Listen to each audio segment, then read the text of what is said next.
So welcome to another episode. This is your host, Jeffrey Pinzon, and today we have the great pleasure of interviewing Mr. Mauricio Mejia. A little bit about Mauricio. He's been in the life night industry for about 25 years, guys. By the time he was 25, he was a millionaire. By the time he was 28, he was a multi-millionaire. But then he lost it all. He became homeless.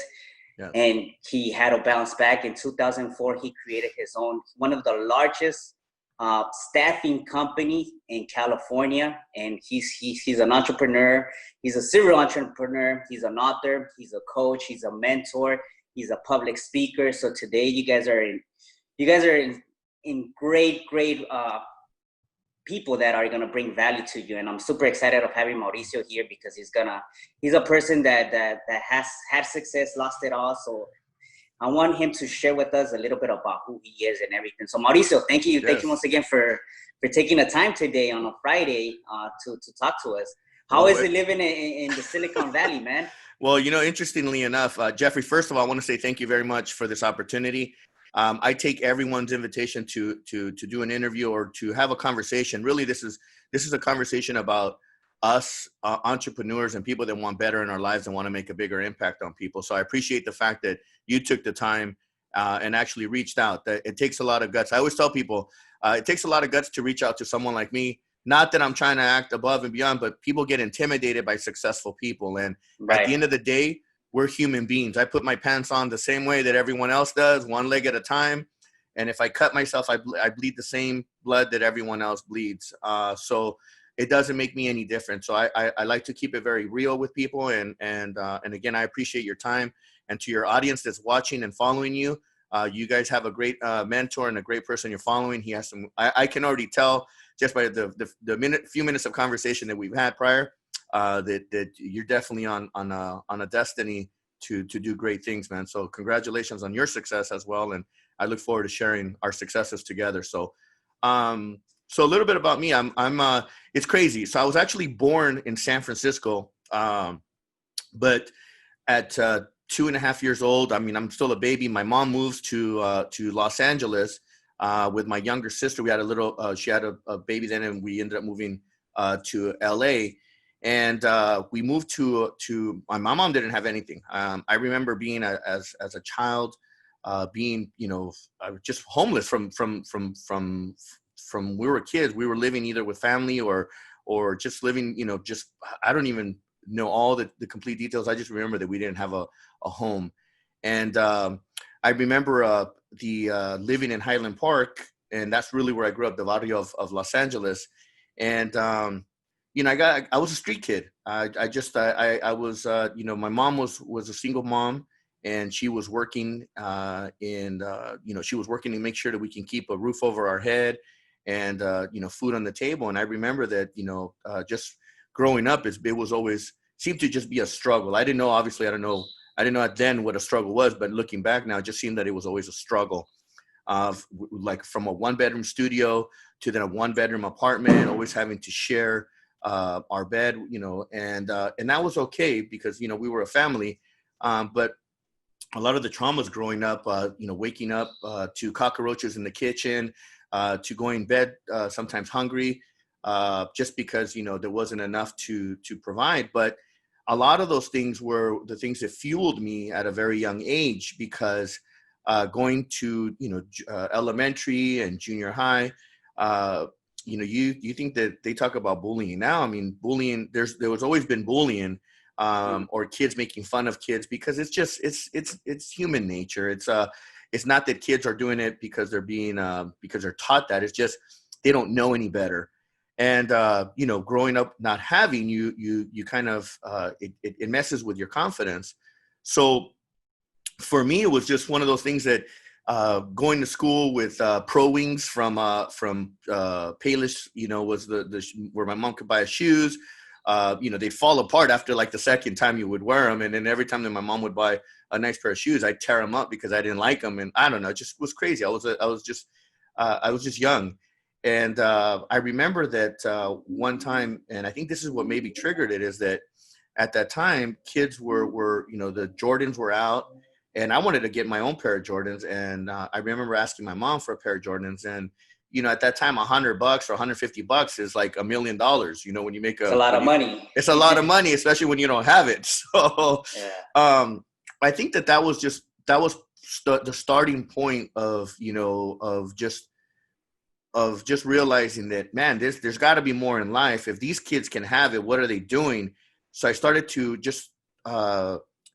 started to think differently, even though my surroundings were not a conducive environment for me to think differently. But God, the universe, had a better path for me. So it guided me. So I started to think differently, and I remember that. The first time that I really got to experience or got to see my entrepreneur skills were, and it's almost like a movie. I kid you not. It's when I do my movie, I'm going to make sure that this scene is in the movie. There's a truck driving, and it's bouncing, and there's a box that literally falls out of the back of the truck. And when the box lands, it cracks open, and then just some like papers fly out. Not papers, but just something falls out of it. So I'm a curious kid. So I ride my bike to the box, and excuse me. And I go to the box, and I see that it's a box, and there looks like there's stickers, like not vinyl stickers, but like a material type of stickers, and they got like some cool fancy designs. And I remember I was like, and I opened them, and there's a lot of them. And at the time, 7-Elevens, the local 7-Elevens used to have this game called Spy Hunter, and Spy Hunter was my favorite game. And I remember, 25 cents to play. So I had to think of how can I get creative and what can I do with this box? So literally I grabbed the box, and I was 14, probably, 13, 14 years old. Yeah.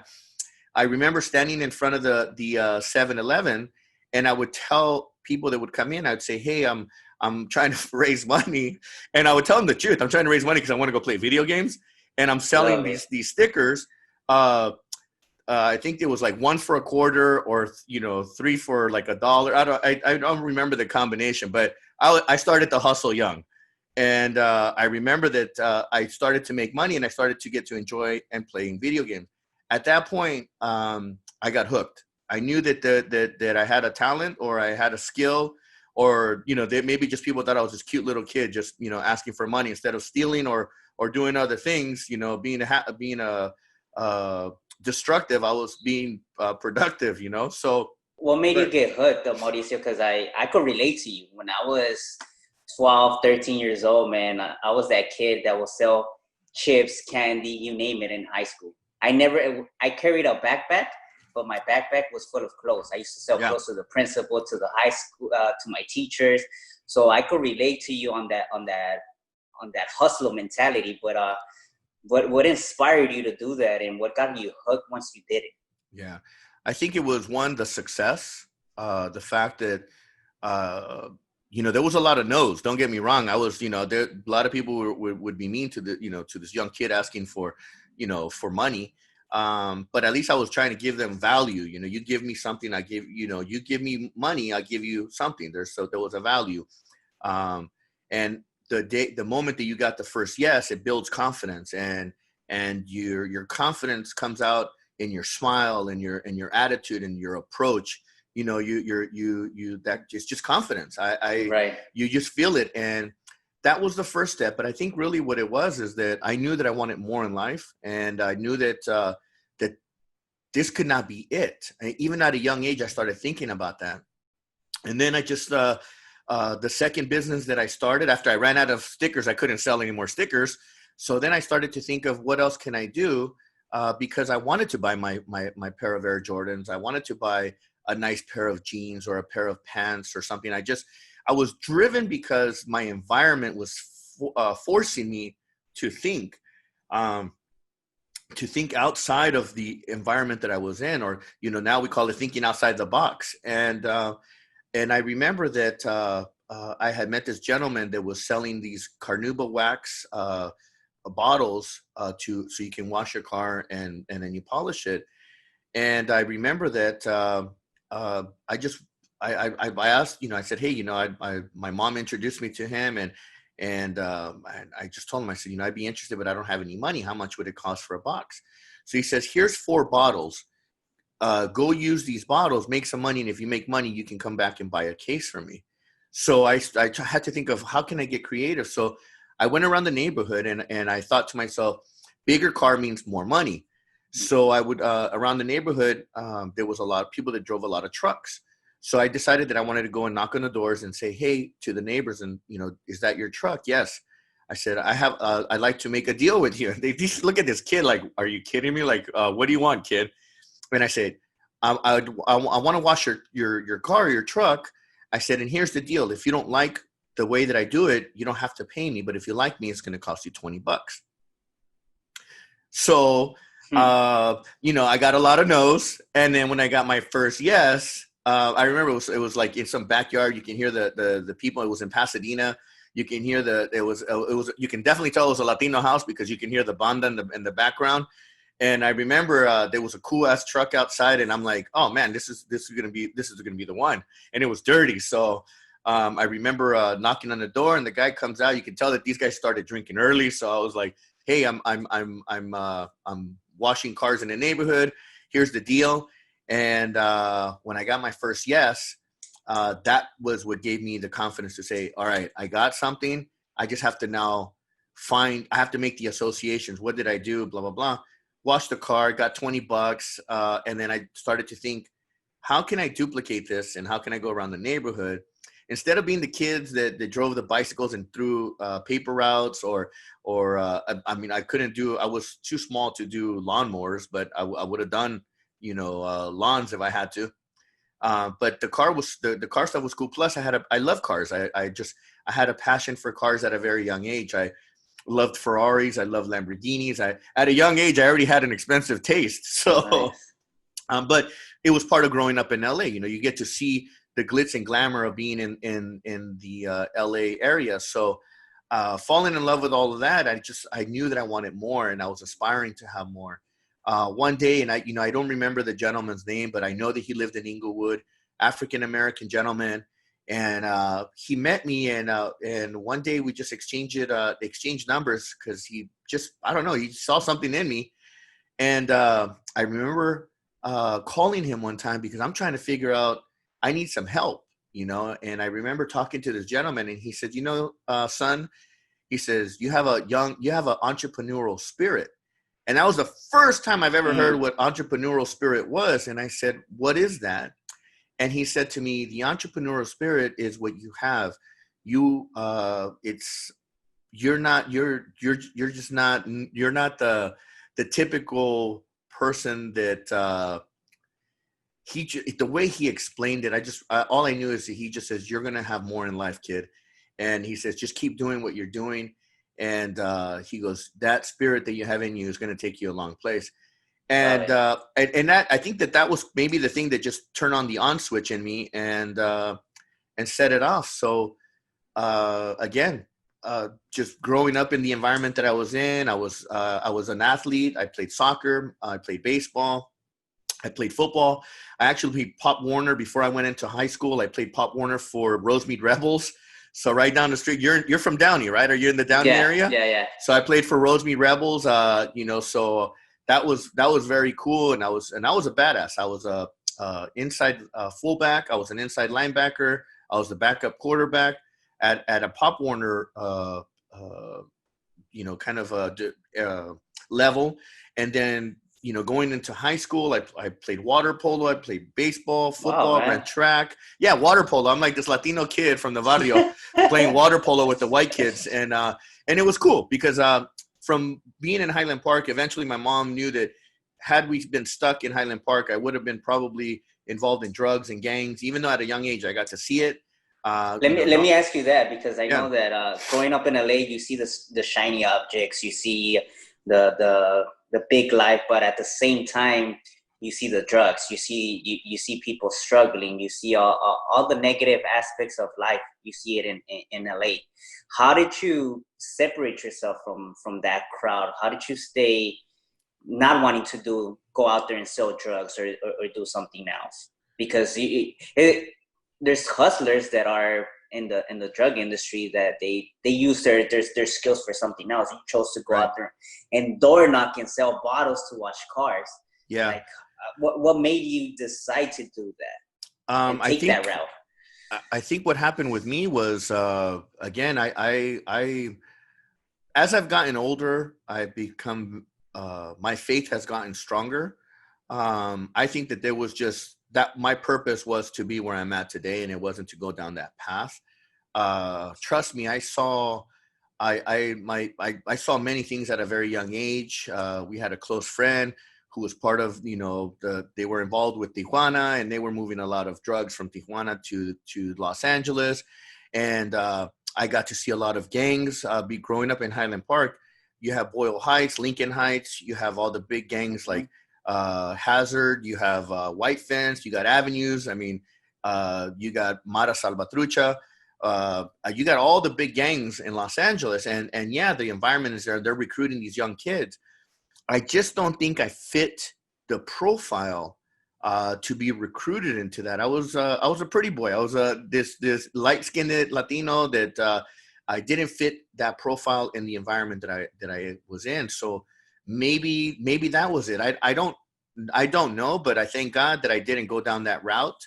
Have I seen that environment? Absolutely. Being in the nightlife industry for 25 years, man, I've seen it. I've been there. It's a crazy life. It's a crazy environment, especially when you're doing with and this is not to downplay our Latino community, but in the Latino community and especially in the banda market, you see a lot of that lifestyle, or people that try to perpetuate that lifestyle, and that's okay. Everyone goes through a phase in their life, and I was just blessed to see it and not be in it. And in my mind too, I was on a different path, man. Being in the nightlife and being introduced to nightlife at a very young age, I think it's what saved me. Music saved me too. Aside from being in sports,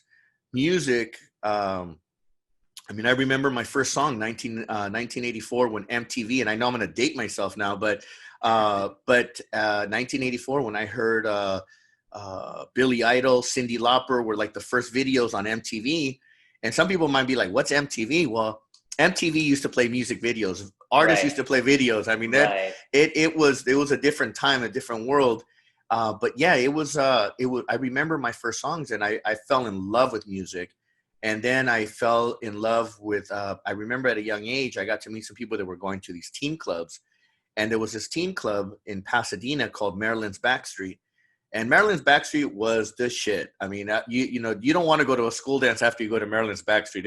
It's a dark room, mirror ball in the middle, club lights, and DJ. And you're walking in and you think you're like the bomb, right? So I fell in love with nightlife at that point. But that was like baby nightlife. That was not real nightlife until I got my opportunity. I was 16 years old. I was already a freshman freshman in high school. And then that's when 15 going to an adult nightclub? No, it was a teen club. Teen club. So at 16, I started going to an adult nightclub. I started my first nightclub, and I'm not sure.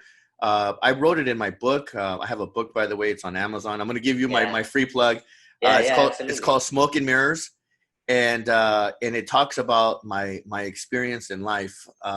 It's a very small segment of my life, because I'm now working on the second version of Smoke and Mirrors, which is called Still Standing.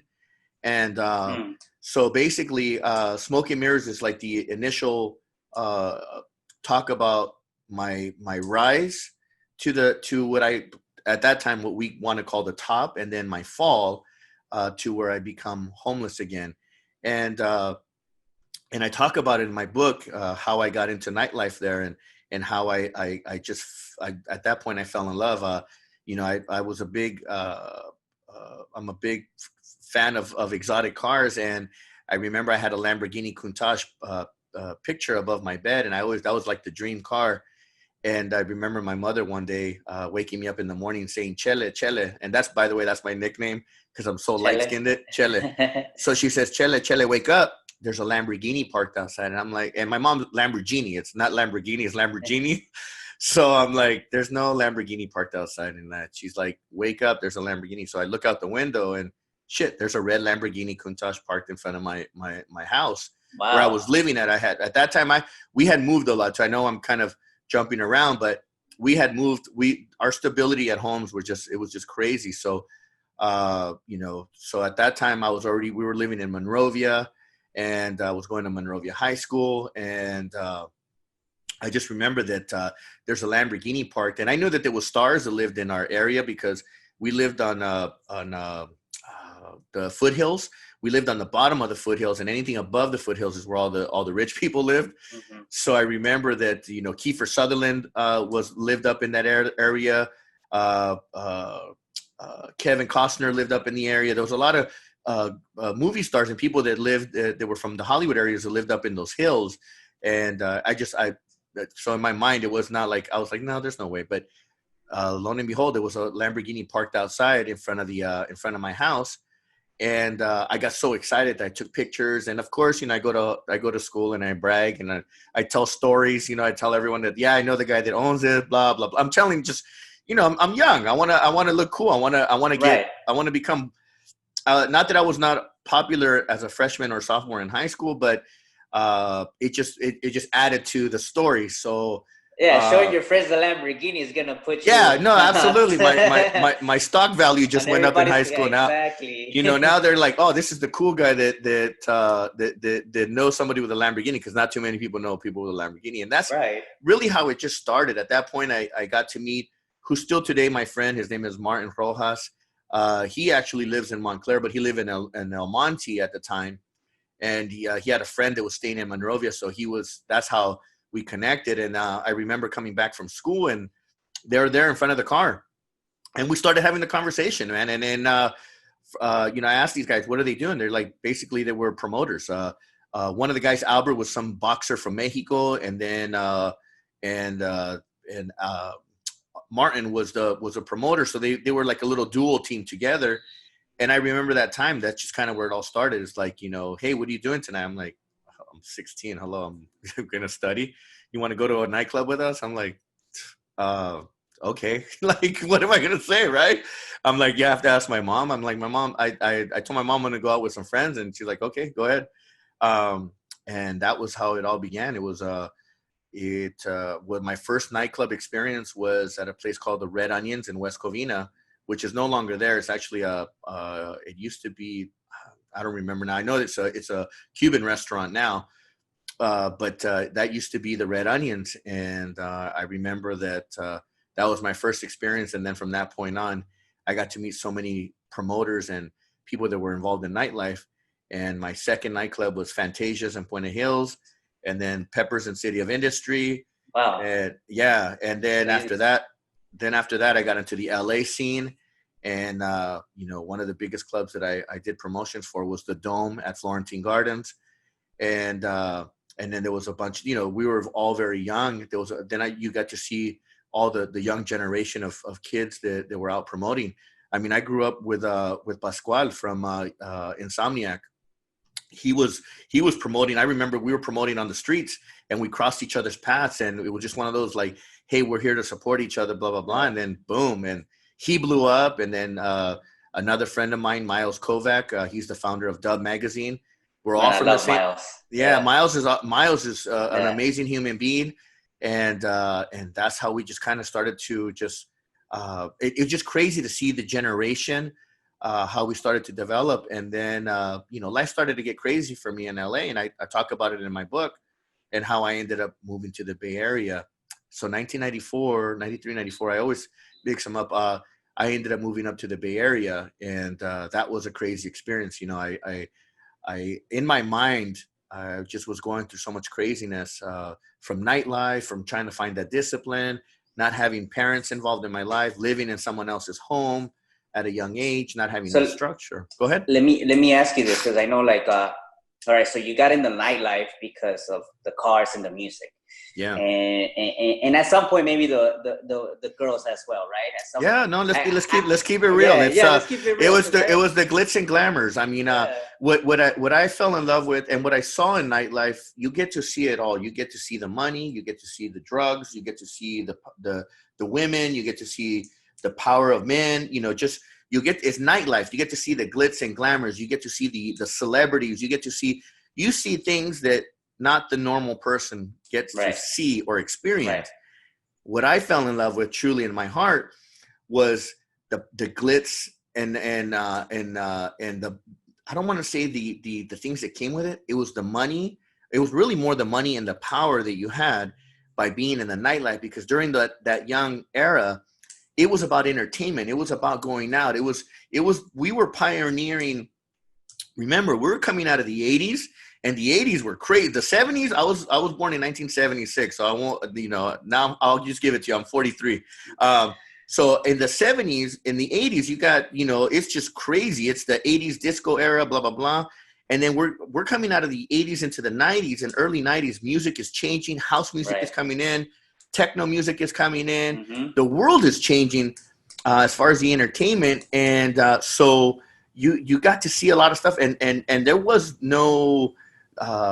it just, lifestyles, what Miles did, bringing celebrities with vehicles and prior to Dub Magazine, he had a magazine called, he took it to a whole, he had prior to that, he had a magazine called Industry Insider, which was an industry magazine covering, the who's the hottest promoter, what's the hottest nightclub. I mean, this was all brand new. Yeah. So, aside from that, then just kind of moving right along, life was developing. So I fell in love with the business side of it. I fell in love with the fact that I can run the door and I get to choose and pick who gets to come into my party. I get to. It's my party. It's you wanted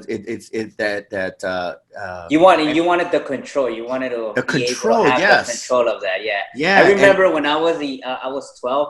Mauricio, my first nightclub that I went to was Arena.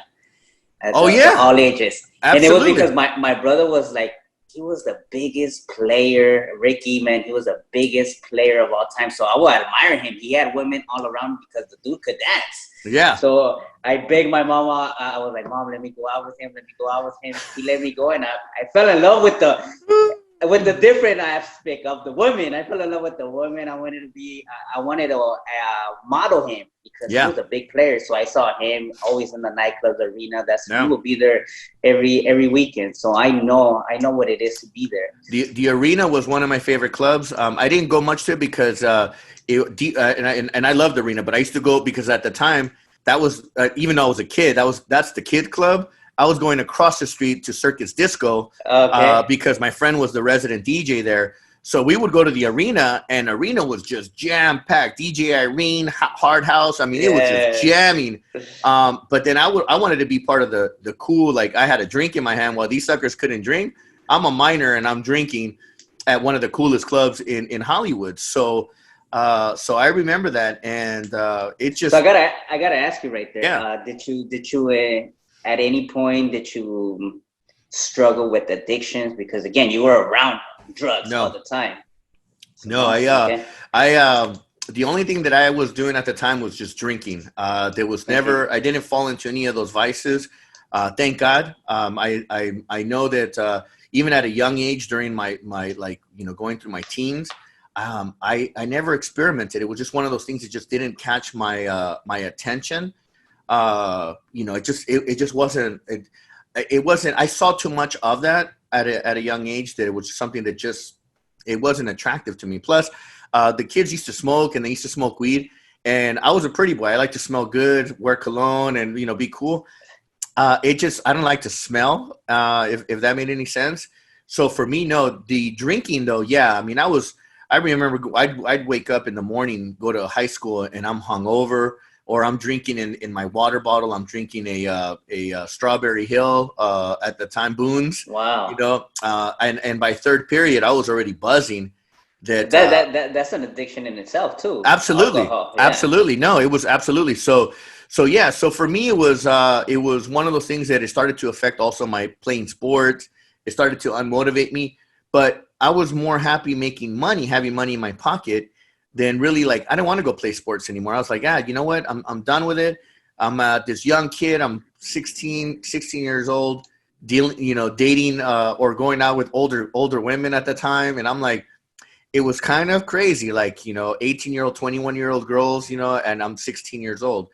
So it was just interesting for me to see how that just kind of unraveled itself. And so then when I ended up moving up to the Bay Area, I came up with that LA edge on me. And I just, within the first 6 months, I got involved in San Francisco nightlife. What made you move out there?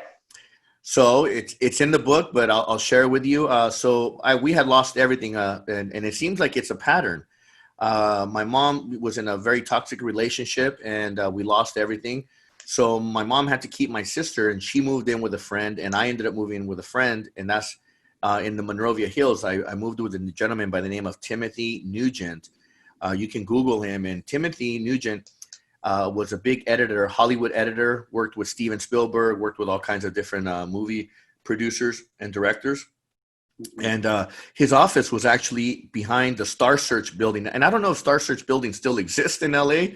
They might have torn it down and built some buildings on it already. But Star Search is kind of your old version of America's Got Talent, so forth things. So that was happening back then. And I remember, working in that studio on the weekends. I would work on with him. I did a couple of short films on recycling Christmas trees, on cooking, all kinds of very small stuff. But I remember that one time him and his son had an argument, and his son was a friend of mine, and it just didn't work out, man. The kid was crazy. I think he was on something, and he started calling me names, started calling me wetback, spick. Being very hurtful to me. And I already knew that I was coming from a hurtful space in life. So you got this young Latino kid from the streets. I've been around gangs. I've been around, just the craziness of life.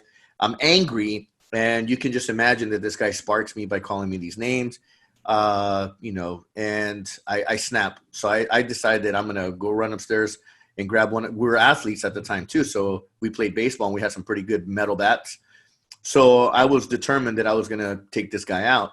And I just remember that when he called me all these names, I just said, you know what, he can kick his dad's ass, but he's not going to come and kick my ass. I'm going to whoop him up. And I just remember that he came up, he was looking for me. He was just, again, he was angry himself. And I just remember he opened up the door, and I was ready to crack him in the head. And I knew that was a split second where I had that moment of impulse that if I do this, I'm going to kill this guy. So I remember I just dropped the bat, and he saw it. He took off running. I took off running. And I just remember just running down I was now living in the foothills in Monrovia. I ran down to the nearest 7-Eleven or the nearest store. And I remember there was a payphone. Back in the day, there used to be payphones in the corners. Right. I remember those. So I remember I don't know how I remembered the number, but I called my cousins up in San Francisco, collect, and life changed the following week. I ended up moving up to the Bay Area, and it was like cold turkey. I just, from nightlife, being involved, having a good time, just craziness. I was popular already in the industry. I was already throwing parties. So at a young age, at 17 years old, I was doing 18 and over clubs, had the number one 18 and over club. At 18 years old, I had the number one 21 and over club, and I'm not even of age. So for me, just leaving that cold turkey was it was kind of like a complete culture shock for me. Moving up to the Bay Area, I was so crazy in my mind that I thought, I can drive to LA. As soon as I get out of school, I can leave on Friday, take off to LA, and then come back on Sunday. And I'm thinking like, where am I going to get a car? So again, just a lot of the craziness that went, that I was just thinking, because when you're young, you think you're invincible, and you think that you can do everything. How was it being raised by a single mother? It was, it's all I know. So I I know it was tough. I've seen, when I look at people that have been raised by both parents, and then I see how kind of screwed up that situation is, I look at my situation, and I'm like, I don't think my situation was that bad. I just think it was different. My mom did the best that she could, and it just is what it is.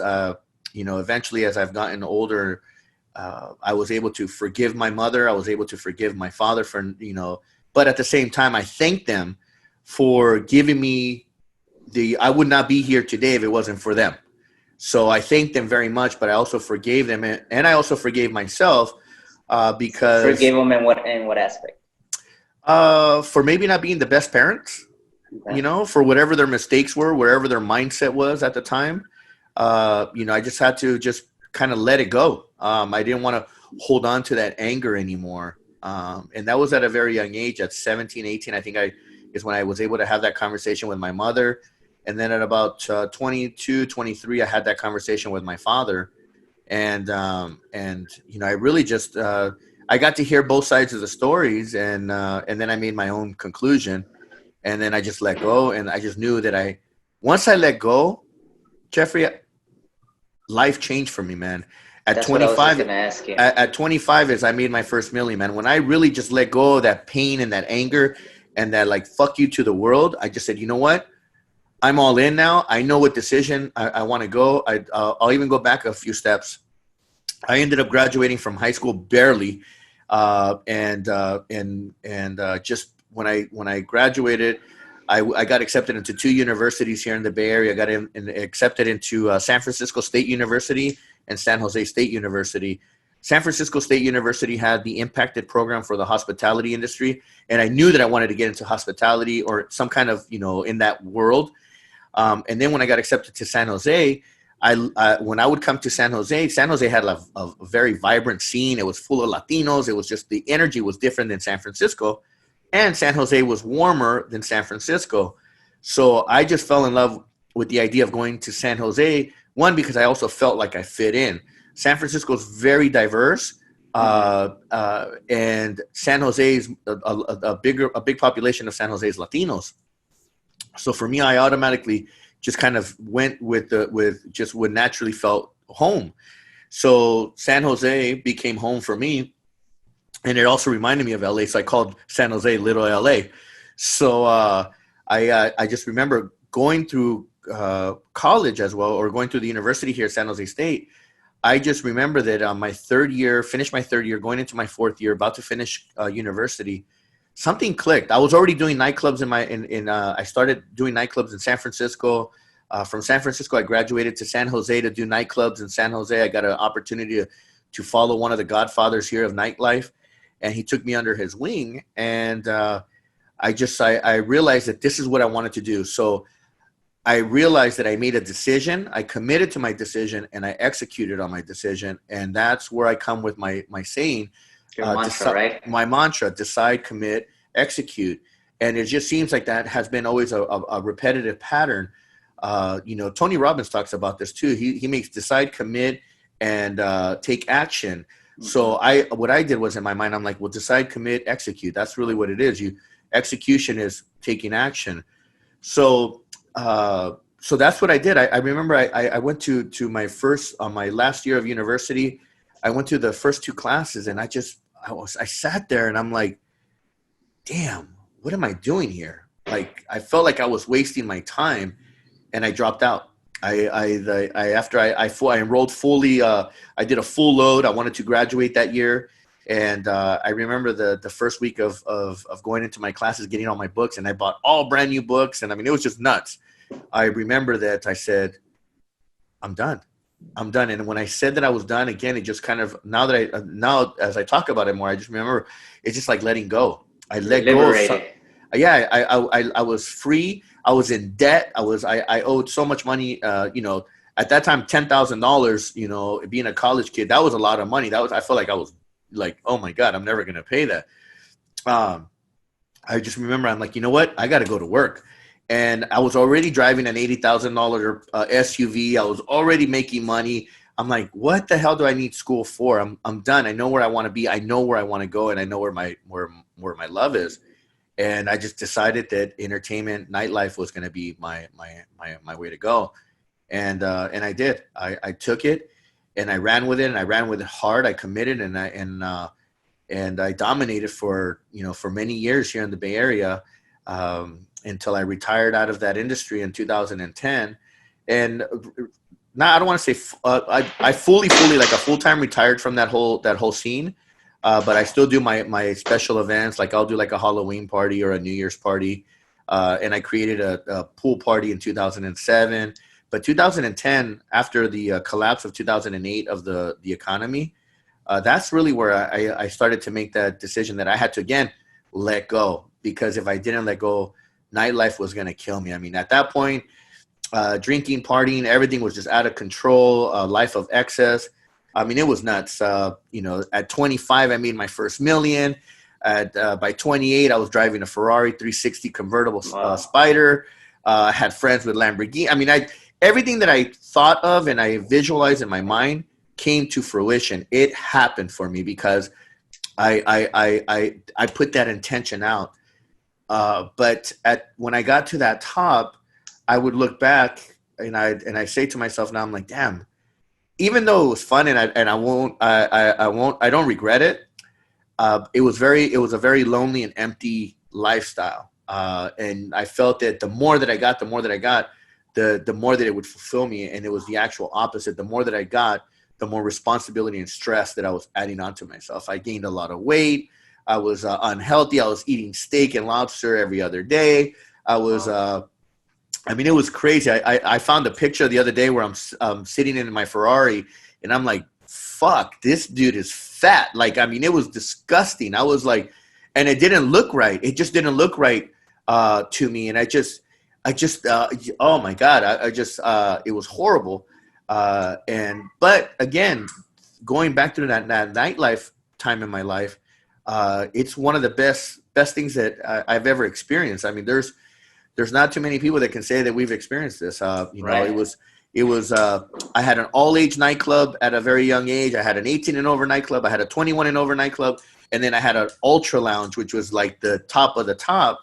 And it was just, again, it was the experience, Thursday through Saturday, nightlife, and then Sunday through Tuesday in Las Vegas. I mean, it was constant. The only day we had off was on Wednesday, but that was really to just recover ourselves because we had to start all over on Thursday and then repeat the cycle. And I know that when 2008 came, that was when really the world turned upside down. Kind of similar to what we're going through right now. At that time, I was doing real estate development, real estate sales, and my nightlife. So I used to say that I was Bruce Wayne during the day and Batman at night, because that's what it felt like. I was living two lives. And then when the economy took a dive in 2008, or the real estate and the stock market took a dive, I thought, oh well, hey, this is forever. The nightclubs, people are still gonna go out and party. Well, when you're in the higher end nightlife, those people with higher income also get affected, right. And they stay rich because they save their money, so they start to make decisions. So for me, 2008, when the nightlife started turning down, and then 2010 is when really just like I was done.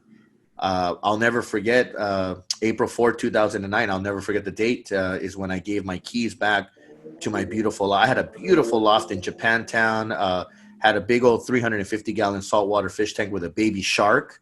I mean, wow. That's how crazy it was, right? I mean, it was just, the movies that we watched were Scarface, Goodfellas, Casino, Godfather. I mean, it was it was part of the lifestyle. Boiler Room. I mean, it was just craziness. Before Donald Trump became an asshole, I was a big fan of Donald Trump, believe it or not, until 2008 when he started, coming up with this bullshit on Obama. It didn't make sense to me. I was like, I thought this guy was cool, and then all of a sudden he turns out to be this big asshole, and that's another story. But those were the kind of influences that we had. Everybody wanted to be on The Apprentice. We're like, The Apprentice. now you look back and you're like, fuck, that thing created a monster, man. So, it's just that era that just, it was just a different time. So, right. So how did you transition from right there, from the nightlife to opening one of the largest staffing companies in California? That's a huge transition right there. It's a different animal, different. Now you gotta be dealing with a lot more people, right?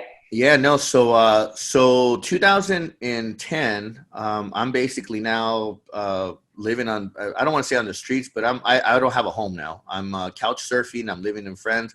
I went from Lamborghini, Mercedes, Hummer truck, cool vehicles to a Ford Focus. So how did you feel right there, Mauricio? Like having a Lamborghini, a Ferrari, to now driving a Ford Focus. How did that attack your mind? For me, it was. I remember that when I saw the Ferrari get repoed on a flatbed taken away, I was like, damn. Like, one, I thought of like, oh man, all the money that I spent on that, and I couldn't even keep it. But I felt a relief. My truck, when it was gone, when the everything was getting taken out, I just felt, I'll tell you what I did. I remember the day that I gave my keys to my home. I remember I closed my eyes and I stood outside in front of my house, and I just imagined that my house burned to the ground. And I had to create an association. And again, at that time I had already been listening to Tony Robbins since I was a kid, man. The first Tony Robbins experience was for me when he used to talk about where there's a will, there's a way. And I remember that I used to always listen to these, part of my craziness. I had this other side of Mauricio that listened to empowerment because it kept me on edge. I had to keep myself positive and motivated because I was always surrounded by negative. So I had to balance myself. And I remember that I closed my eyes, and I just remember just saying, you know what? Got to burn the bridges, got to burn the boats. And I just said, boom, I got to burn my house to the ashes, to the ground, because once you know that it's burned, it's gone, there's nothing you can do about it. There's nothing you can do about it. So you got to let it go. And once I let it go, I just turned around and I said, all right, it's time to rock and roll. And I had to start to rebuild myself. I had to really peel the layers off of me and get to the core of myself. And once I got to the core and reminded me, hey, Mauricio, you came from nothing. You started with nothing and you got yourself to somewhere. You can do this again. And that's really what was the pen to paper, man. I'm a big note taker. I like to take notes. Same here. I like to organize. I've been taking notes while you've been talking. So I organize myself. I try to keep myself organized as much as possible because I can't remember everything. I mean, I got so many different projects, so many different ventures and things that I'm involved in. That I have to keep myself sane. If not, I'm going to go freaking crazy. I have to work out. I work out so much more now that I do before. Physical fitness is very important to me. Eating healthy is very important to me. Making sure I drink a lot of water is important to me because we got to keep ourselves properly fueled if we're going to continue to move forward. And so a lot of that, just burning down my house was really the way that I had to reset myself. And I ended up moving back to Los Angeles. My sister lives in Los Angeles. She's a deputy for LA County. So my sister did well for herself. And I ended up moving back to LA. I moved into a 10 by 10. She had an extra room in her house. She has a beautiful house in LA. And I remember laying in that room the mattress was on the floor, and I remember putting a whiteboard on my walls, and I'm a visual person, and I started to write my plan. Mauricio, this year 150,000, 250,000, 350,000, 450,000, 500,000, and then $1 million, and then I broke it down. And once you visualize it, and once you put it out there, and you don't know how you're going to get there, but you just got to put it out there. The universe will take over, and eventually you'll get on that track. And so I try to do a lot of different things. I try to reach out to friends in LA, but people in LA were just even surprised to see like Mauricio, like, what? You're like this successful millionaire, blah, blah, blah. You know, we can't, there's got to be something wrong here, you know, blah. They weren't very open to it. And then they also thought, you know, well, maybe Mauricio's trying to come and take over or something. And it was not that. I was screaming for help. I was asking people to, you know, for support.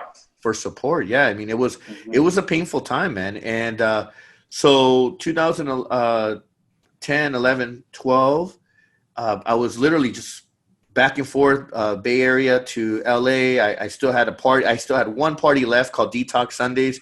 You can see it on my background. There's a little red symbol with a cross in it. Yeah. That's my trademark that I have on Detox Sundays. And that was a spin-off of Rehab. And I haven't hung it. I just got my studio dialed in. And, you know, funny part really quick before we go into the brown building that you see right back here. You can't see it right now, but that there's a blue logo on there, and that's the Zoom headquarters. Oh, so wow. It's funny. We're on Zoom right now, and the headquarters is literally right behind us. So wow. It's pretty cool. And if I turn my computer, you can see the whole Silicon Valley from my windows, and you can see Facebook, Google, you can see Adobe, you can see. You can't like you know that the buildings are out there. The Apple campus is out there. So I'm in the heart of Silicon Valley here in downtown San Jose. So I'm living in it's a funny story too. My first nightclub here in San Jose was Studio 47 / Tropicana. And in 2003, they tore down this building and they built this high rise, this 23 story high rise. I'm actually living on top of my old nightclub. It's pretty funny. Wow.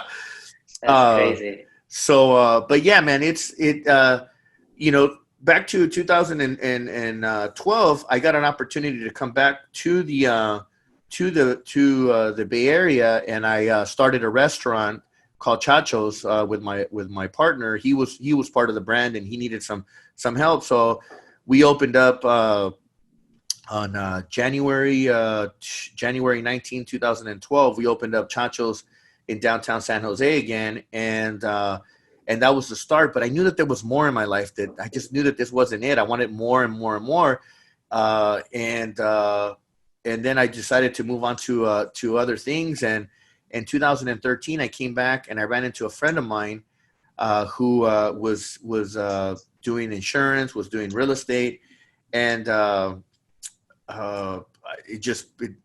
had an idea. There was this lady that I was working with, and we saw the numbers were making sense, and she was in the staffing industry, and she was working for some small company, sound like a small company. And I came up with this idea, and I said, hey, why don't we start a staffing company? And at the time, in 2014, I was getting ready to run for city council for San Jose. So I was thinking big. I had a bit, again, big thinker. I just knew I had to rebuild myself one way or another. I had to reinvent and rebuild myself. Mm-hmm, So I remember I said, you know what? Let's create this company. And I drew some ideas, and we had different names, but the one that was really popping out was California Labor Force, because I wanted to be a California company. I wanted to dominate the labor, and I wanted it to be a force. So it was like California Labor Force, and it came together. So my partner and I, there was three of us that started California Labor Force. And January 1st of 2014, we launched California Labor Force, and it came, and it wasn't easy because I know nothing about staffing industry. I just know how to market and promote and create brands. And I created the brand California Labor Force, and it was a niche market. We focused on fire restoration, asbestos and lead abatement.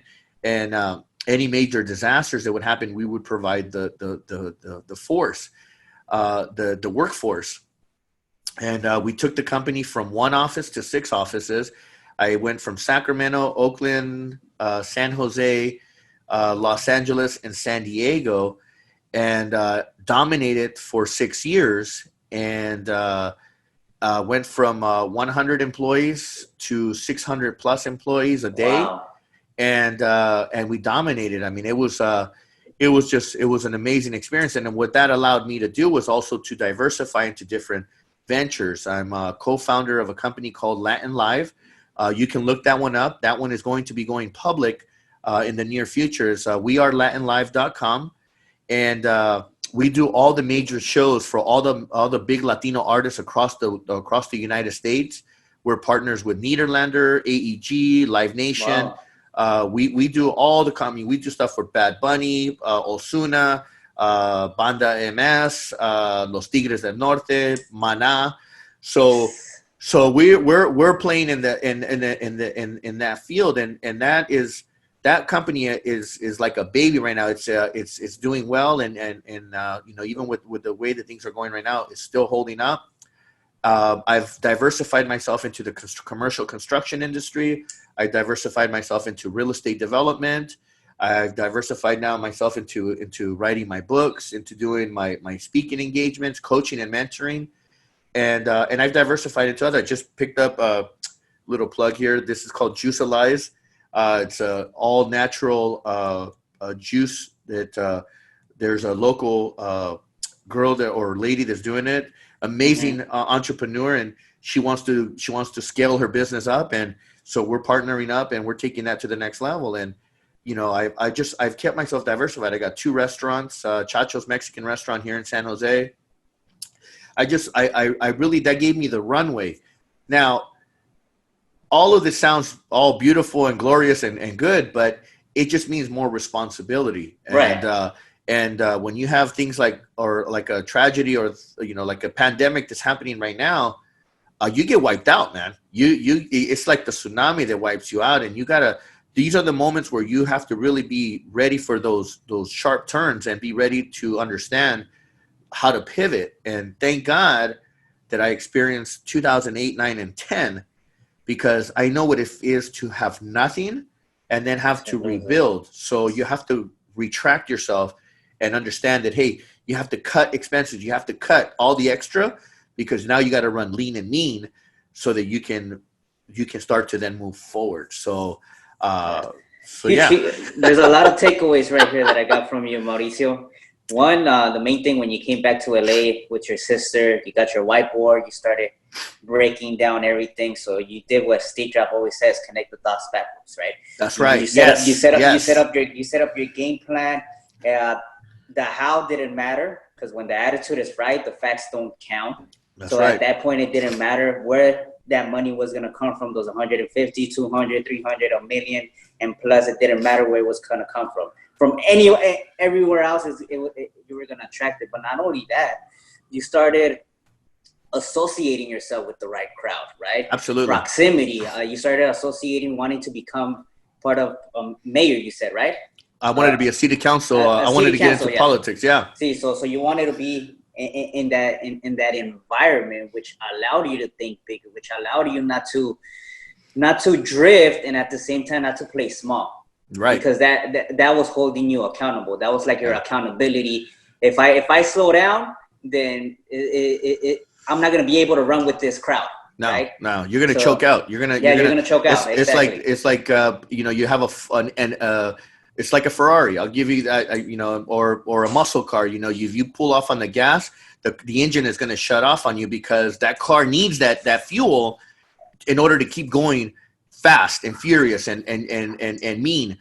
So you have to keep up, but at the same time, you have to keep up smart. You don't want to live above and beyond your means, because you do that, you're going to choke yourself out over there. So you gotta run a balance in your life, and that's why it's important that you try to balance something, but there's no such thing as a real balance. You just got to try to balance. You got to keep yourself healthy. You got to do family time. You got to do your own time. You got to make sure that you are paying attention to your businesses, because it's like juggling.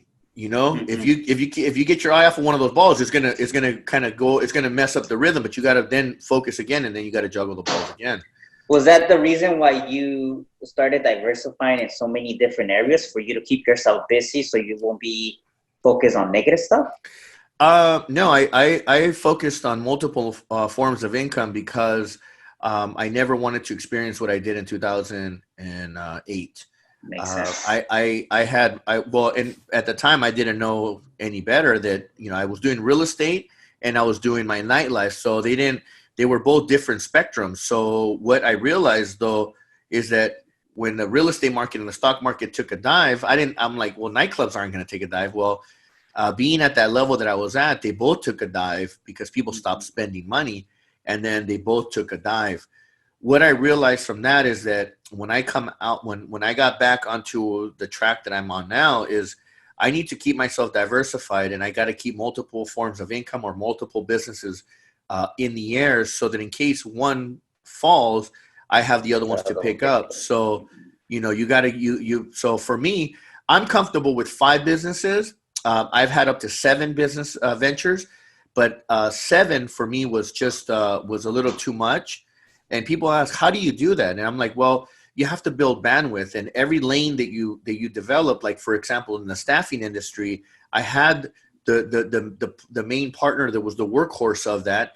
And what I did was infrastructure. Then the next business, I have the workhorse that's the working partner of that of that business.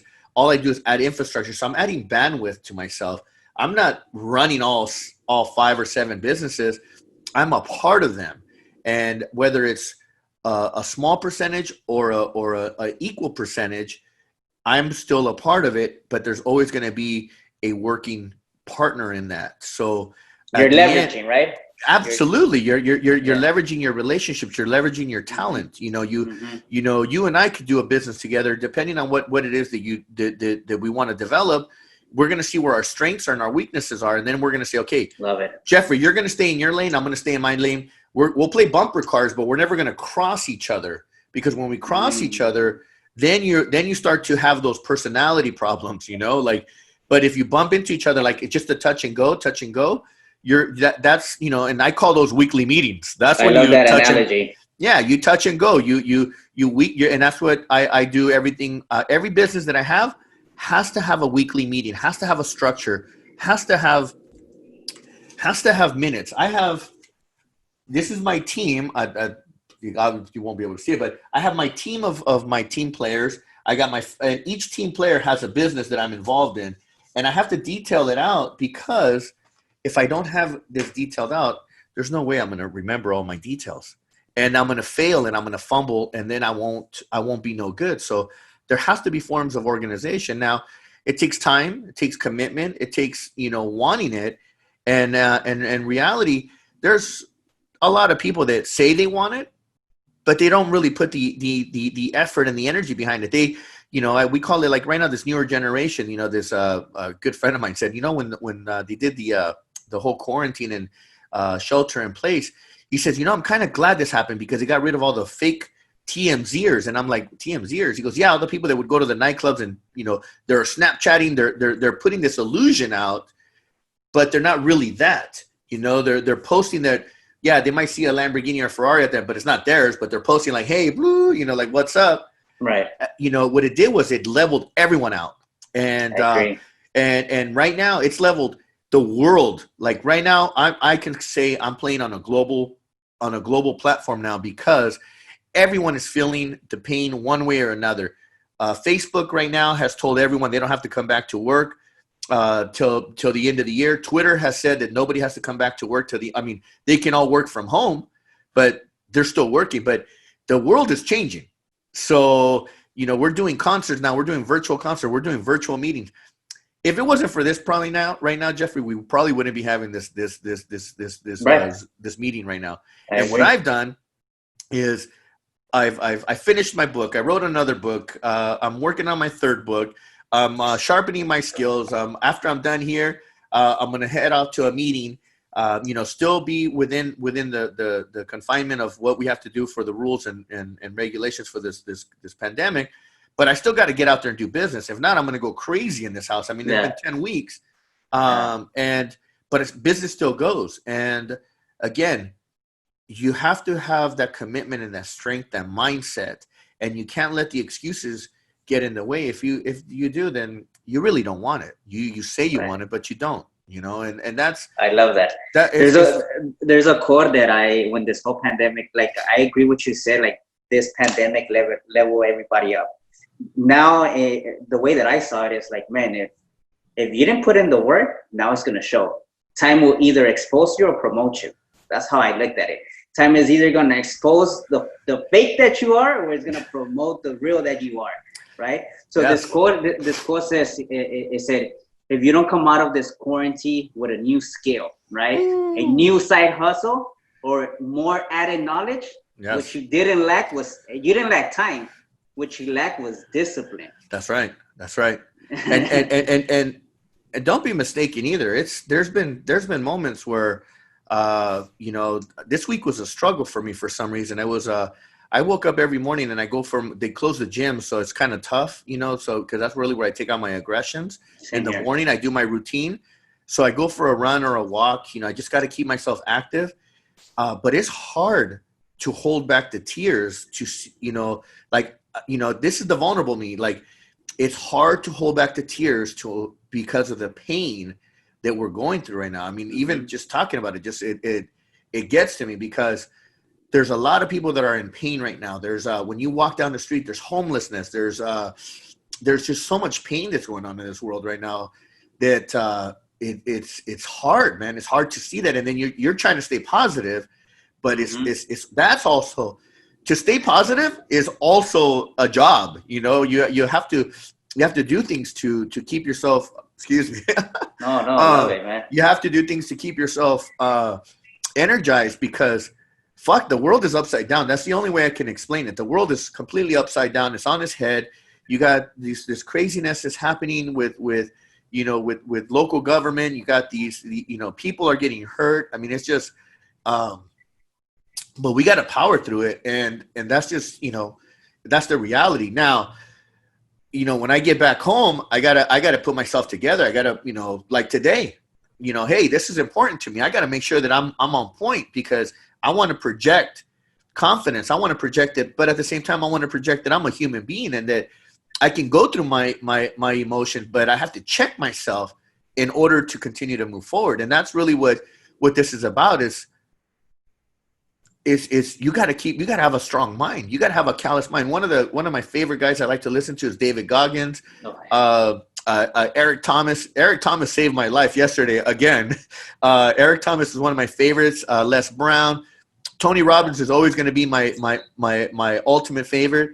And then the other one that just I got really close to is Nicky Jams. You got to watch his Netflix documentary. Man. Yes, I saw it. And because I ran parallels to his life. Without saying much, I ran parallels to his life. And when you make the decision that you want to change because it's time to rock and roll. It's time to like take it to that next level. That's when you're like, damn, you know, you make changes. You leverage yourself and you say, if I don't do it, if I don't make these changes, I'm going to end up dead or broke or not be where I'm at where I want to be at in my life. And what worst thing to do is to waste your life on some stupid stuff, man. It's you gotta want more in life. People gotta want more in life. You only live once. Why not go balls to the wall? You know, just do it. And really that's what it comes down to. I mean, it's you know, I look at some of these artists and I'm like, I mean, I remember I used to bring Pitbull out to my clubs and to my I used to do concerts with him, and I used to pay that guy $8,000, then $12,000, then $15,000, and then when he got up to $20,000, I was like, Pitbull, come on, dude, like really, like we're boys. And then a month after the $20,000, he turned to $250,000, and then $500,000, and then boom, he became superstar, rock star, you know, and that's just, you know, and I saw a lot of those artists. We got to build a lot of those artists as we're going through that nightlife, and then you get to see them now where they're at, and they give back too, you know, and that's the other thing too. I don't do this because the money is what drives me. What drives me is the impact that I can have. I sat on two boards that were very close to me. I sat on the PAL board here in San Jose, which is the Police Athletic League. It was one of the largest ones here in the West Coast. I was the vice president. I served my term there 2 years on that board. I served on the César Chávez board on the actual family César Chávez board. I did 2 years on that. But our team, when we came on board, we took that organization from a 250 breakfast event that they had to 500 and plus person breakfast event. We helped elevate it, and it was just good. California labor force, it wasn't about the quantity of people, it was the quality of people. 97% of the workforce that I had were Latinos. 60% were Latinos, 40% were Latinas. I mean, this was this is a manual this is a manual physical job. This is the construction industry, you know, and to see that, and the women were, to me, I was like, I'd rather have the 40% women than the 60% dudes, because that workforce, they were just on fire. But again, that was, to me, the gratitude and the like, what made me feel good internally was the fact that I was helping them provide for themselves and for their families. So it was what they got out of it. The benefits that I got out of it. Yeah. And business. That's why you got back. Yeah, that's why you got back more, because Tony Robbins talks about it. He says the secret to living is giving. When you give, you automatically, whatever you're throwing out to the universe, you're going to get it right back, whether it's good or bad. So but you're throwing goodness out, saying that's why you're getting it tenfold back. You have to do it with the true authenticity and real intent. If you do it because I'm like, oh, hey, I'm going to do this because I'm going to get this back, that boomerang is going to be real quick. But if you do it with expectations, hey, listen, man, I'm starting this new business. Well, I'll give you a perfect example. Had a major falling out with my business partner that I started California Labor Force with. Just ended that, and then on May 1st, I launched my new company called CalX, which is California Labor Exchange. It's a new company this month. All I've been doing is infrastructure. On June, which is next week, June and July, I'll start to dispatch. I'm still going to be across California. My intent is to become the #1 staffing company for the entire state of California again, because I've done it once. I can do it again. And I have the secret form. I have the formulas. I have the know-how, and I will be able to do it again. And this time we'll do it a little bit differently. Tony Robbins talks about the 2% rule. I'm going to do 2% different, and that thing is going to just grow to bigger and better things, you know? So again, one door closes, 10 other doors open up, you know? So I'm not afraid, even though sometimes I'm like, damn, man, what am I going to do? I got responsibilities. I don't say I got to pay the bills. I got responsibilities. If I have to regress, I'll regress. I've been there. I know what it's like to put, enough clothes in a basket so that I can travel light. But, again, relationships, people that I've met, there's a lot of people that care and love me, that appreciate me, that want to do business with me because I do the same in return. So, right. And if you're that person where it's all about me, then people don't really want to be around people that are all about themselves. People want to be about people that are giving and open and trustworthy and authentic. So that's really where what I use now moving forward in my life. I want to do bigger and better things, but so that I can give bigger and better things to others. So kind of my journey. I love it. A few last questions, Mauricio. You've been talking a lot. I could tell that your expertise is branding, infrastructure. So, like, let's just say that somebody's trying to open up a business right now in this whole pandemic. They want to go ahead and venture on themselves. What is the main thing for them to have a strong foundation so their business could grow and thrive in times like these? What would you recommend? Like, how do you, because you operate different businesses, so I'm pretty sure that you have a formula that you implement in the businesses. First things first, find a mentor. Find someone that supports and does something that you want to get into. If you want to get into real estate, find the top real estate person, and you're going to start from the bottom. If you want to get into insurance, if you want to get into entertainment, if you want to get into any type of business you want to get into, restaurant business, bar business, speaking event engagements, I didn't get to where I'm at here speaking because I just woke up one day and said, hey, here's my microphone. I had friends that taught me how to put a system together. I don't want to say I've never been shy, but I'm not afraid of being on the camera. That's the other thing. Don't be afraid. Don't be afraid to take those steps. If you want to do business, these are the best times to start that venture. Don't, if you have a job, keep your job, because that's what builds the runway to pay the bills. But start to build your runway longer by having that second business. Again, it starts with you though first. I have a good mentor and friend of mine, Stedman Graham. Stedman is Oprah Winfrey's other half. Stedman and I started working together last year. He gave me the best advice, is in his book. It's called Identity Leadership. Is in order to lead yourself, or in order to lead others, you must learn to lead yourself first. And that's the truth. In order to lead others, you must learn to lead yourself first. You have to lead by example. And then he went even deeper, and where really hit me, he goes, Mauricio, it all comes back to love. You got to learn to love yourself first before you can learn to love others. And it just, when you think about it, it's true, man. You can't just love others. Yeah, you can love them, but you got to learn to love yourself first. You got to learn to forgive yourself first before you can go and truly love and forgive others, and move on with that. So those are really core fundamentals. So for me, it's find a mentor. Don't be afraid. Take the move, and then really ask yourself the question, do you really want to do it? Everyone thinks that it's sexy and glamorous to become the CEO of your own company or an entrepreneur, but what's his name says it best, Eric Thomas. Everybody wants to be a beast until they have to do what a beast has to do. And then you're like, maybe I don't want to become that bodybuilder. Maybe I don't want to become that that big, because it comes with responsibility and sacrifices, right? Sacrifices. Yes. I just, on my book that it's launches on Monday, June 1st, Decide, Commit, Execute. It talks about it. Basically, I'm telling people, hey, if you got the stomach of steel, then follow. Here's the little quick guide, and there's some simple. I don't want to call them tricks, but some basic rules on being a business owner, an entrepreneur. Foundation is always going to be important. Infrastructure, meaning you got to form your entity. Don't ever put yourself as a sole proprietor, because sole proprietor just means you're 100% liable for all the problems.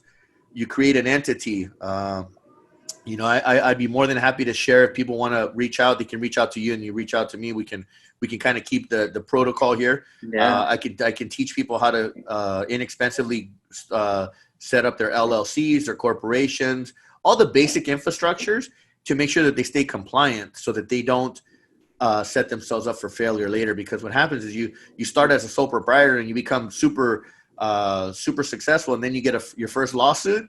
Woo! And you're a sole proprietor, you're done, because they come after all your personal assets. Anything that you own that's under your personal name, gone. If you lose, or if you want to protect yourself, that's why you start an entity like an LLC or a corporation. That's huge right there, because I know, like, we all have different personalities. There's the people that are action driven. There's the people that are relationship structure. Then there's those people that are very technical. And sometimes, because we don't know the technicalities, we don't pull the trigger. Right. And we stop because we don't know how to form a proper LLC, how to have the right infrastructure so you don't get sued, how to everything. So that's huge right there that you just shared with us right there. Yeah, those are the first steps. I mean, you're going to go pay an attorney $3,000 just to get you started. I could teach you how to do it in less than $500. I mean, it's easy, and I know it because I've done it enough times. Yeah. So I mean, it doesn't mean don't go protect yourself. It means let me show you how to start your business cost effectively. And then once you got the basics, you go tell an attorney, hey, listen, I have my corporation ready. I just need you now to represent my company. Oh man, they're like, that was easy money for them, because all it takes is a couple $100 to start one. And then you're good to go. But then, they come in and they charge you X amount. Again, I'm well insulated. I got great attorneys, great accountants. I got great people on my team, because you have to. And that's just, you got to protect yourself. Being in business is not easy, but it's got its rewards. It comes with its perks, and you get your freedom. You get to do things that it just comes with a lot of different things. And you know what, at the same time, for me, it just feels good to help people, and to be the boss. It's not to just to be the boss. It's to be the leader. You're leading people. You're leading teams. You're a part of a team, and that's really where the fulfillment comes out of it. I love it. So just to recap, these are your tips for somebody that wants to get started. So whatever field you want to get started, get a mentor, the top person in that industry, whether it's real estate, whatever. You want to buy a restaurant, find somebody that's done it a lot of times, that have a blueprint, and they go help you cut your time in half. That's right? We got to get from A to Z in a shorter period. We want to shorten the learning curve. You know, they talk about flattening the pandemic. Yeah, they're trying to teach us how to flatten the pandemic. Well, I'm trying to teach others how to shorten that learning curve so that you don't fail too much, because and it's okay to fail.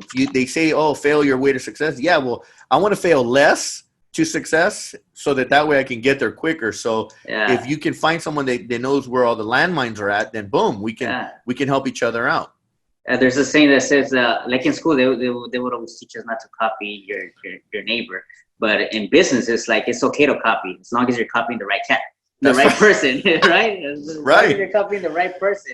So number 2 is don't be afraid. You gotta grow some cojones. You gotta believe in yourself. You gotta trust yourself. Yes. Lead yourself first, right? In order to lead others, you gotta lead yourself first. Right now, Mauricio, I've been reading a lot on leadership. Like, I just finished this book of Miles Monroe, How to Become a Leader.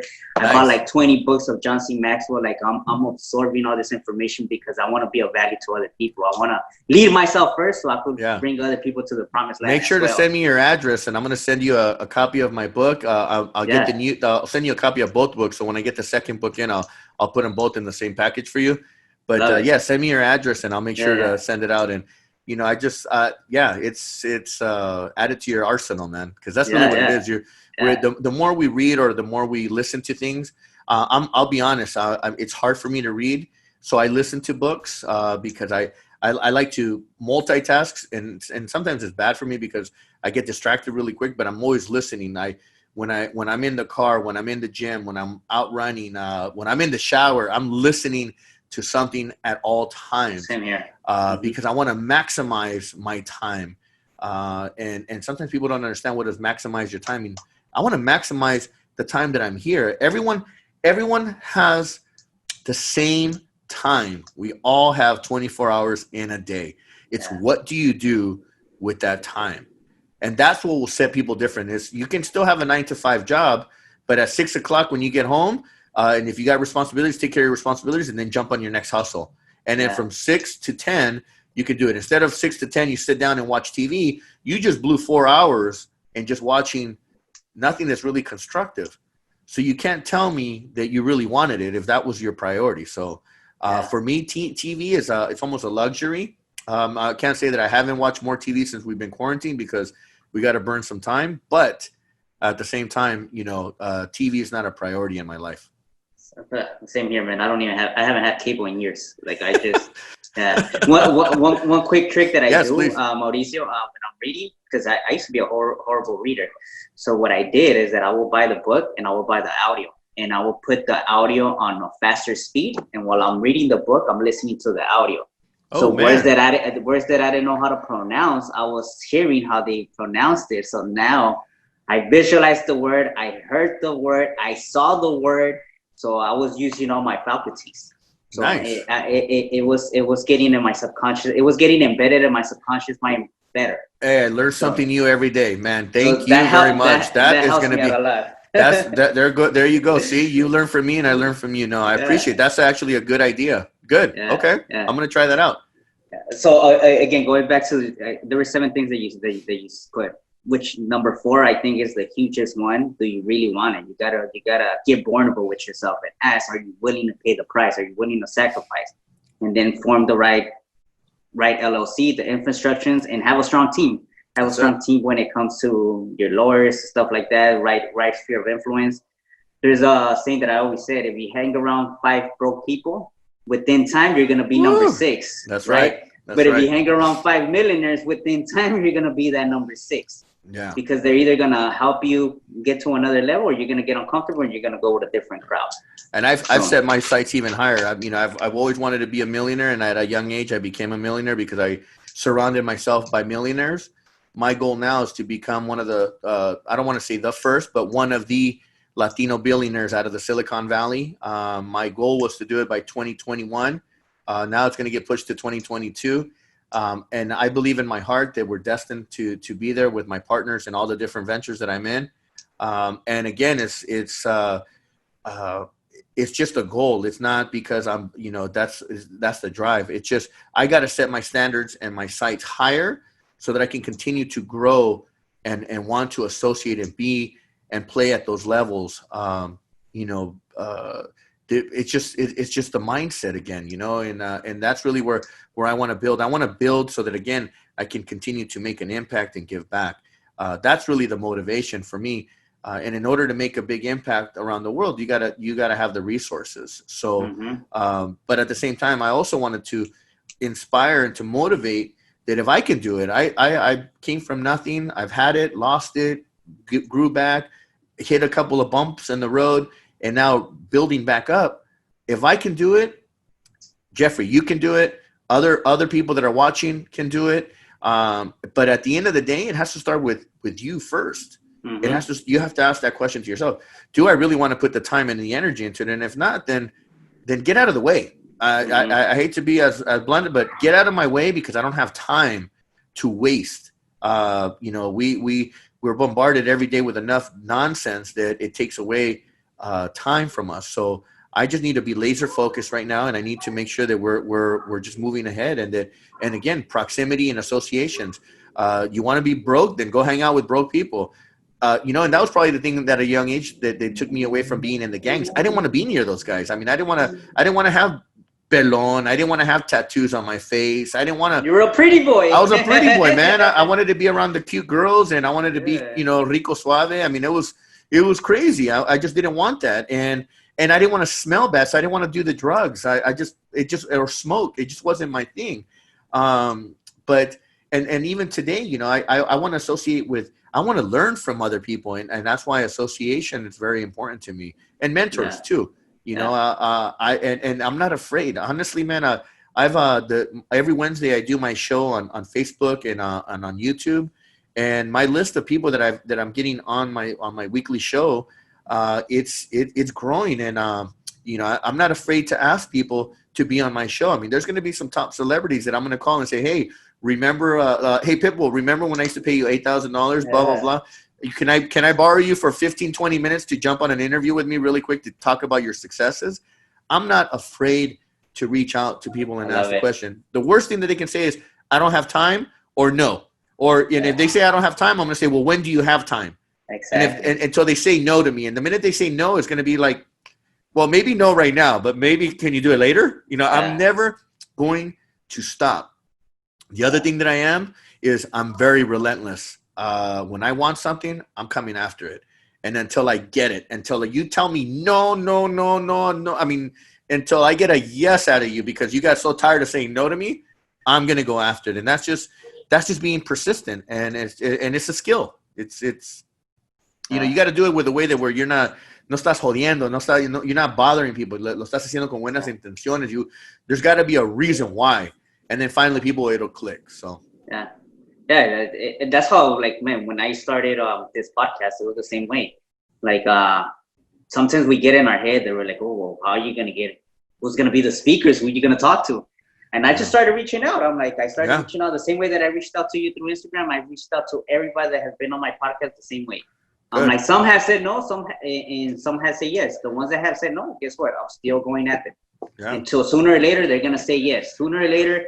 Because when you really want it, again, how bad do you want it? And if you would have told me no, Mauricio, guess what? I would have still followed up. I would have been okay. And at the same time, that would have fired me up even more because I'm like, right, I want him on my podcast. I want him to bring value. I met you that day that you, Miles Kovac, and Stedman had the event in LA.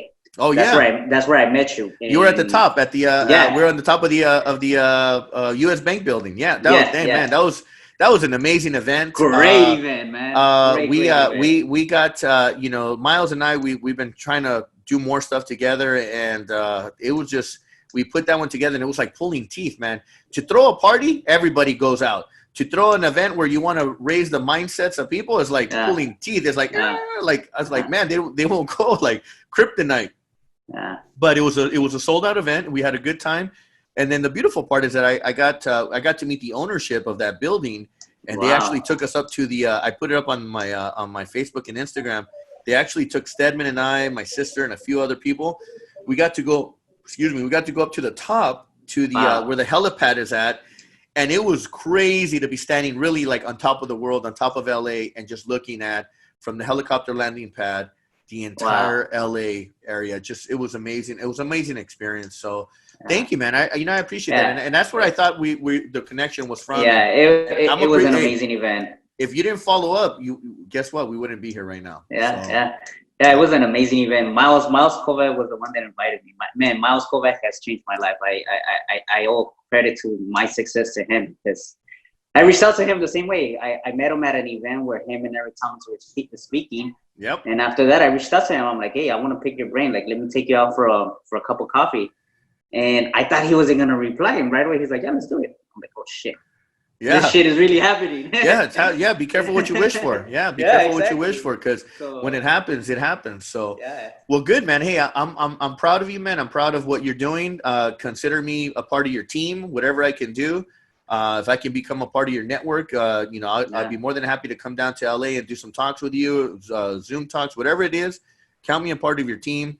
I'm here to give. I'm here to give back to our community and participate, man. So how can the people that are watching this interview, or that they're gonna be watching, how can they look you up? And again, guys, if you guys didn't get anything, if you guys got something from this interview, like, man, this guy had it, lost it, came back at it, and is even stronger now. And his mindset is about thinking to be a billionaire so he could serve other people, so he could even bring more value to the community. So it's like a game that he's playing with himself. It's like, I always should tell this analogy of like playing video games. Like, the last video game that I played was Super Mario, back with Super Nintendo. But the beautiful part about it is that when you died, guess what? You knew how to get to where you died from. Right. So as a matter of fact, you were going to get there even faster now, because you knew where the puddles were. You knew where you had to jump. You knew how to get yourself around. And that's what he's doing. Yeah. Even if he was to, like, worst case scenario, if something goes to shit, like, he'll bounce back, because he has it. He has it in his DNA. He believes in himself. So if you guys didn't get inspired by this episode, man, I don't know what's going to inspire you guys, to be honest, because you need some serious help. You need some serious help. You need some and you know help. what? And that's okay. It's like an onion. You got to peel the layers, and eventually you're going to get to the core. And once you get to the core, then you start to fix from the core out. So it's okay. You might and you might have to watch this over and over again, but you got to start somewhere, and that's really where it boils down to. So. Again. So how can they find you? So I'm on Facebook, Instagram, Twitter, Mauricio Mejia or Mauricio Mejia Jr.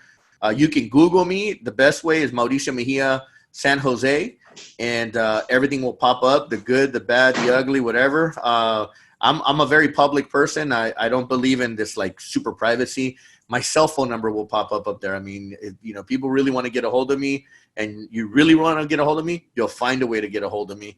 And my website is mauricioamejia.com. And again, I'm on all the social media platforms. So that's the way people can find me. And you know what? I'm available to talk with people and to consult people, but I want serious inquiries. I don't, and no me gusta chismes, no me gusta like wasting my time. Like, hey, cool, you're a cool dude. Like, thank you. I appreciate you acknowledge I'm a cool dude, but let's talk business. Let's talk. How can we better ourselves? How can we better our communities? And how can we, grow as a team? That's really, I like to build teams, because I believe that you're only as good as your team.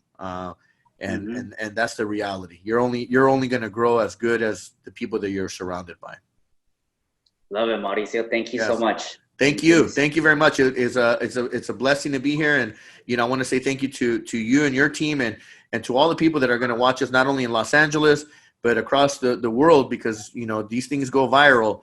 I want to just say that to everyone, that if I can do it, you can do it. And it sounds like a cliche, but it's the reality. You got to just pick yourself up, and you got to be able to want it though. You got to want it deep down in your gut and say that this is what I want and this is what I'm going to go after. And I have a saying, I'll end it with this. Nothing or no one will get in the way of my success, period. Nothing or no one will get in the way of my success, period. Nothing or no one will get in the way of my success. Nothing or no one will get in the way of my success, period. Done. That's it. End the story. End the story. Love it. Man, thank you so much, Mauricio. Thank you for the experience. I think this interview was amazing. I think that when they see the finished product, they're definitely going to get something out of it. And if they don't get something out of it, they're going to have to watch it again and again and again until they do get something out of it. So I'm excited to see this, and thank you very much for having me here. Y para toda la gente latina que está allá, I hope you guys get this and enjoy it.